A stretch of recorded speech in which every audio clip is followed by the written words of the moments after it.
Finland, December 1939. A Soviet BT-7 tank is moving through a tree line north of Suma at approximately 18 kilometers per hour when a Finnish infantryman steps from behind cover at a distance of less than 10 meters and throws a glass bottle at the engine louvres above the rear hull. The bottle shatters.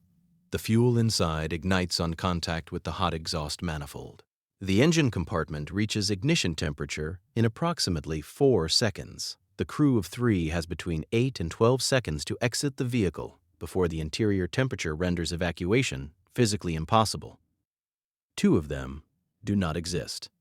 The weapon that accomplished this cost the Finnish government nothing to manufacture, required no specialized materials, no factory, no supply chain, and no technical training beyond the ability to throw accurately at close range. The Soviets had arrived in Finland with the largest mechanized force ever assembled for a winter offensive.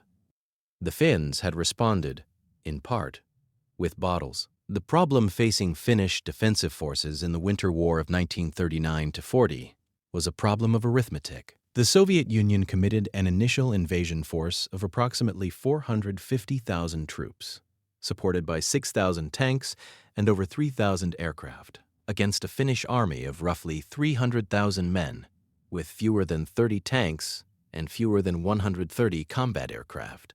The material disparity in anti-armor weapons was acute. Finland's inventory of purpose-built anti-tank guns numbered in the hundreds, distributed across a front line of over 1,000 kilometers. In sectors where conventional anti-armor weapons were absent or exhausted, infantry units facing armored assault had a diminishing set of options.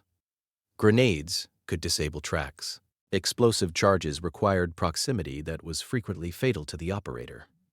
What was needed was an anti-armor incendiary device that could be manufactured in volume, carried by individual soldiers without specialist training, and used effectively against the specific vulnerabilities of Soviet tank design. The bottle provided all of these properties simultaneously, and it had already existed in every warehouse, kitchen, and cellar in the country. The device that Finnish forces standardized under field conditions, and that the Finnish government subsequently began manufacturing in volume, was not a new invention. Incendiary bottles had been used in the Spanish Civil War between 1936 and 1939, where Republican and nationalist forces both employed improvised fuel-filled glass containers against vehicles and fortifications. What Finland contributed was the first systematic state-level production of the weapon. The Finnish Alko Corporation, the state alcohol monopoly, was directed in late 1939 to begin filling standard half-liter glass bottles with a mixture of fuel and an ignition accelerant. The initial formula used a combination of gasoline, kerosene, and tar to increase viscosity and adhesion, ensuring that the burning mixture clung to the surface it contacted rather than flowing off. Later production runs incorporated potassium chlorate and a small quantity of sulfuric acid in a separate vial taped to the exterior, which shattered on impact and provided the ignition source independently of any external flame. This was a significant operational improvement. Early improvised versions required a burning rag stuffed into the neck of the bottle, which had to be lit before throwing, increasing the hazard to the operator during approach. The chemical ignition variant eliminated the pre-lighting step. The physics of the weapon's effect against armored vehicles was specific to the mechanical characteristics of Soviet tank design of the period. The BT series and T-26 tanks that constituted the bulk of Soviet armored strength in Finland were powered by gasoline engines with air intakes and exhaust louvers positioned on the upper rear hull. These openings, which were necessary for engine ventilation, were also the primary vulnerability to incendiary attack. A bottle of sufficient volume, the Finnish standard was between 500 and 800 milliliters. Thrown accurately onto the upper rear hull and broken across these louvres introduced burning fuel directly into the engine compartment. Gasoline burns at approximately 800 degrees Celsius when fully ignited. The interior of a tank engine compartment, exposed to this temperature in an enclosed space with no fire suppression system, reached structural failure temperatures for electrical wiring, fuel lines, and ammunition stowage within seconds. The resulting secondary fires, fed by the vehicle's own fuel supply, were not extinguishable by the crew from within the vehicle. Evacuation was the only survivable response, and evacuation from a tank under infantry fire in open ground carried its own casualty probability. Finnish Army records from the Karelian Isthmus operations in December 1939 and January 1940 document the destruction or disablement of Soviet armored vehicles through incendiary bottle attacks across multiple engagements.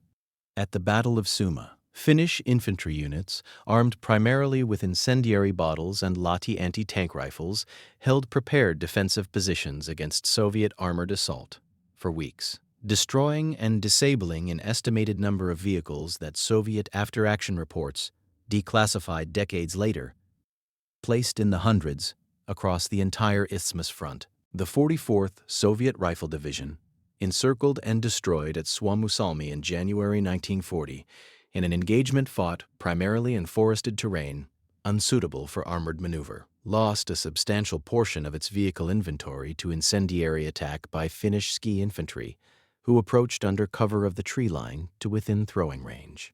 Soviet divisional records from the engagement document repeated losses attributed to incendiary devices among the column's truck and light armor inventory. Finnish casualty assessments from the same period noted that the incendiary bottle accounted for more Soviet armored vehicle kills in forest terrain than all other anti-armor weapons combined in those sectors where conventional anti-tank guns were absent. The naming of the weapon deserves its own accounting. Finnish troops began calling the device the Molotov cocktail during the Winter War as a deliberate piece of sardonic military nomenclature directed at Soviet Foreign Minister Vyacheslav Molotov, who had publicly characterized Soviet bombing raids over Finnish cities as humanitarian food deliveries. The bottles, Finnish soldiers announced, were a drink to accompany the food. The name transferred into international usage through wartime reporting and remained attached to the weapon permanently. Molotov himself survived the war for decades. The name did not outlive him. It preceded his death by becoming the permanent designation of the weapon in every language in which armed conflict was subsequently reported. The comparative inventory of incendiary bottle use across the Second World War reveals the extent to which the weapon transcended the specific circumstances of its Finnish systemization. British Home Guard formations were issued official instructions for incendiary bottle construction in 1940, following the fall of France, when the prospect of German armored landings on British soil required an anti-armor solution that could be distributed to civilian defense units within weeks. The War Office publication instructed the use of a mixture of gasoline and lime, which produced a burning compound that adhered to surfaces and was difficult to extinguish with water. Soviet partisan units, operating behind German lines from 1941 onward, used incendiary bottles extensively against supply vehicles, fuel dumps, and isolated armored vehicles. German Heer technical assessments from the Eastern Front, compiled in 1942, noted that incendiary bottle attacks by partisan units had destroyed or rendered inoperable an estimated significant number of supply and transport vehicles in rear area operations, and recommended the installation of additional armored shielding over engine compartments in vehicles assigned to partisan active zones. The Japanese Army encountered incendiary bottle attacks from Chinese partisan forces throughout the Second Sino-Japanese War. American OSS training manuals issued to resistance networks in occupied Europe in 1943 included standardized incendiary bottle construction instructions among their improvised weapons. Sections. The limitations were thermal and positional.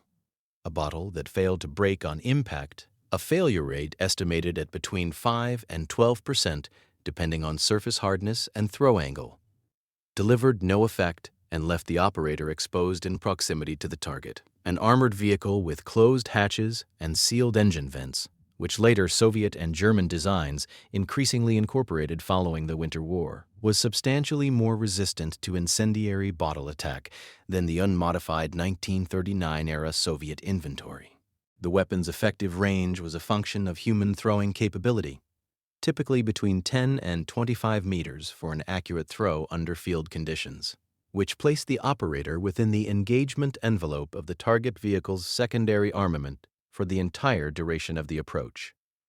Post 1942 German armor, incorporating lessons from the Eastern Front, added additional ventilation armor that significantly reduced the accessible surface area vulnerable to incendiary attack from the rear hull. By 1944, the incendiary bottle had become substantially less effective against main battle tanks than it had been in 1939.